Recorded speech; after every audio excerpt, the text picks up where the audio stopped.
अब आप खुद को भविष्य के सुपर पावर मानने वाले चीन का हाल देखिए। चीन के विकास की चमक इन दिनों अंधेरे में डूबी हुई है, क्योंकि चीन में बिजली संकट की वजह से पहले फैक्ट्रियों में कामकाज ठप हुआ। अब लाखों करोड़ों घरों में बिजली न आने से लोग परेशान हैं। इसका सबसे ज्यादा असर चीन के उत्तर और पूर्व के शहरों पर पड़ा है। चीन के जो इलाके इस बिजली संकट से प्रभावित हैं, उनके नाम आप इस नक्शे पर देख सकते हैं।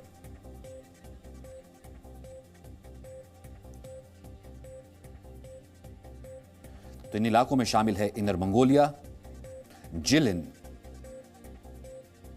लियाओडोंग, जियांगसू और गुआंगडोंग।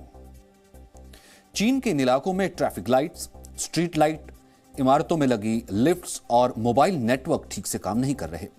चीन अमेरिका के बाद दुनिया की दूसरी सबसे बड़ी अर्थव्यवस्था है और वो खुद को एक सुपर पावर के तौर पर देखता है।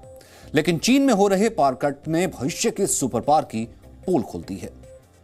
चीन में इस बिजली संकट की शुरुआत कुछ महीने पहले हुई थी।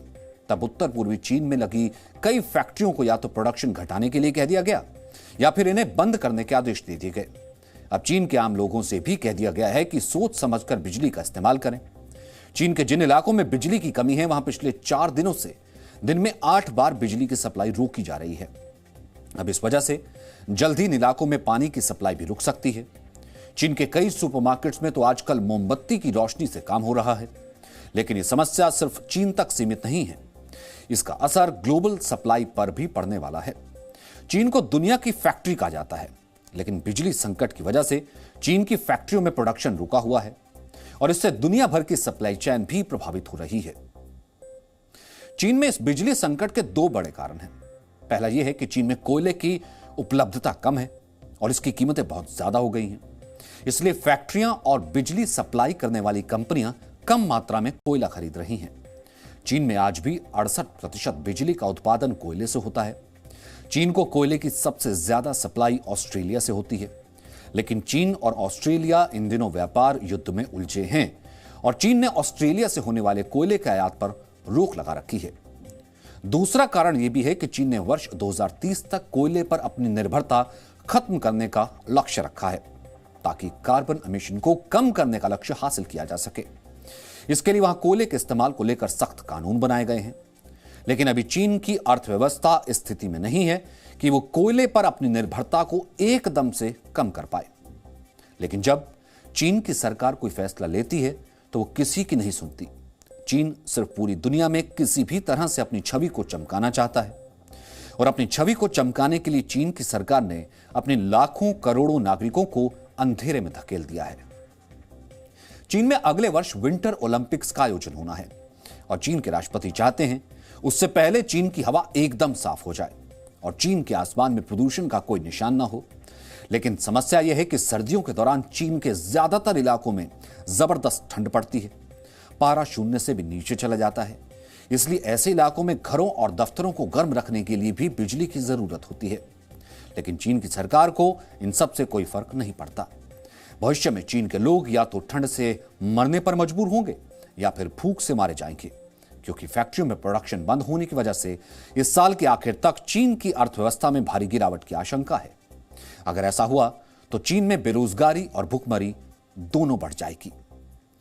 लेकिन इसका असर दुनिया पर भी पड़ना तय है। पूरी दुनिया में अभी से एल्यूमीनियम, टेक्सटाइल, माइक्रोचिप्स और स्टील की कमी होने लगी है, क्योंकि इन चीजों की सबसे ज्यादा सप्लाई चीन से ही होती है। चीन की रियल एस्टेट कंपनी एवरग्रेनेड दिवालिया होने वाली है, जिस पर 22.5 लाख करोड़ रुपए का कर्ज है।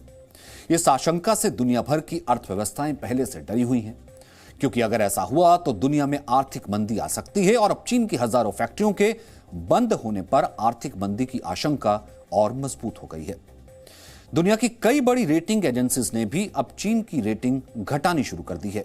इसका असर भी पूरी दुनिया की अर्थव्यवस्था पर पड़ेगा। अब इसका समाधान यह है कि दुनिया भर के देश चीन पर अपनी निर्भरता कम करें, भारत जैसे देशों में ज्यादा से ज्यादा फैक्ट्रियां लगाएं और चीन का बहिष्कार किया जाए, ताकि चीन अपने संकट के संक्रमण को पूरी तरह दुनिया में ना फैला पाए।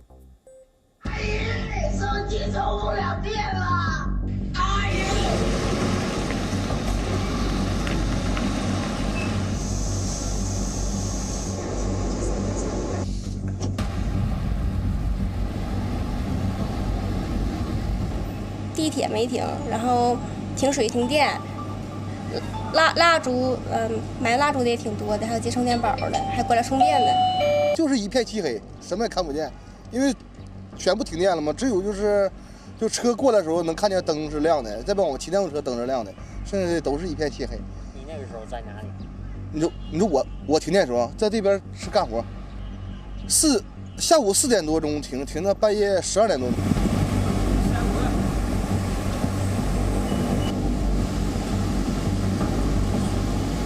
沈阳地区吧，好像我知道应该是头一次限电，反正就是肯定是有损失呗。租发电机，一天3000块钱，在家里用柴油，一天的费用大概也得在7000到1万吧。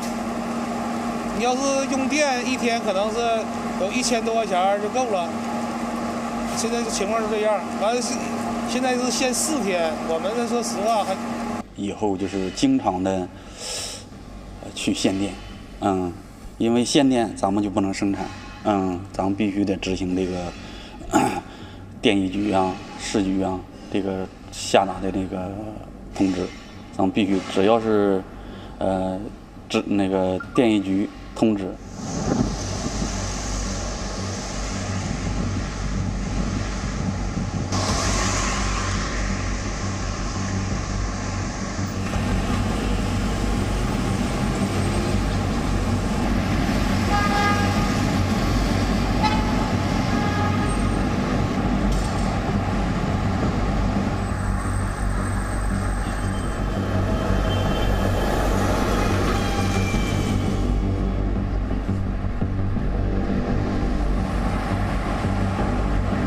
And I think to some extent, the power shortage that we are seeing now is a symptom of that, old growth model.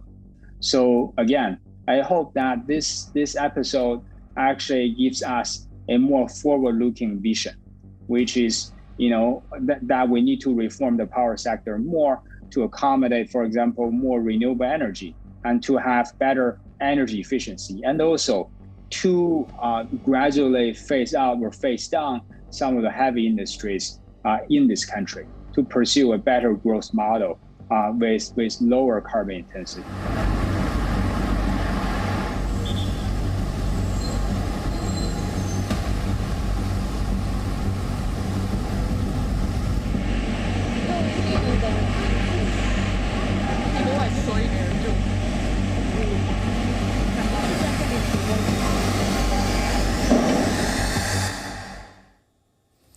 Britain और चीन के हालात हमें बताते हैं कि चाहे कोई देश इतिहास में सुपर पावर रहा हो या भविष्य में सुपर पावर बनना चाहता हो, दोनों ही स्थितियों में यह नहीं भूला जा सकता है कि इतिहास का सुनहरा दौर कभी ना कभी समाप्त जरूर होता है और भविष्य की चमक कभी ना कभी फीकी जरूर पड़ती है।